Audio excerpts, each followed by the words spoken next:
Helene, can I ask you from your position in Chicago to think about how's business stepping up in Chicago and how you're coordinating with business as part of this response? Yeah, so, one of the wonderful things about Chicago is that it has one of the most collaborative relationships between business, philanthropy, and government. And so, businesses in Chicago have really stepped up in a major way. As an example, as I mentioned, we mounted two emergency response funds, one for Chicago and then one for the state of Illinois. And the contributions from business were a huge part of that. And so, business has really stepped up in terms of providing resources.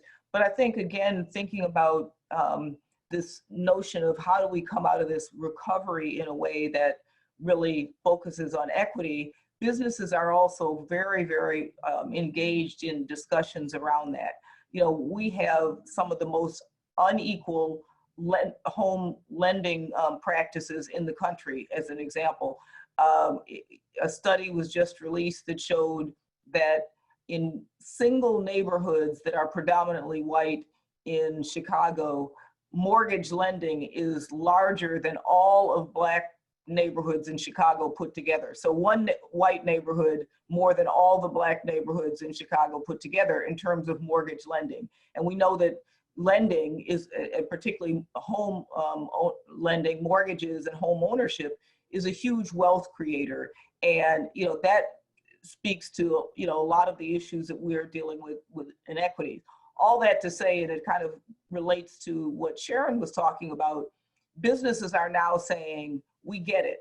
This is no longer acceptable. We can't have these practices that knowingly or unknowingly contribute to inequality in our region. And we're seeing businesses say, we've seen the data. We are now going to really look at our practices in ways that, we think can really have a huge impact, more than dollar contributions from their philanthropic side. It's really how are businesses thinking about changing their practices so that these issues that have been so systemic and have disproportionately locked some out of economic opportunities are no longer the way that businesses will practice. So we really are very optimistic that between COVID and the aftermath of George Floyd murder, that there is a different thought about how businesses should use their role to contribute to greater economic equity.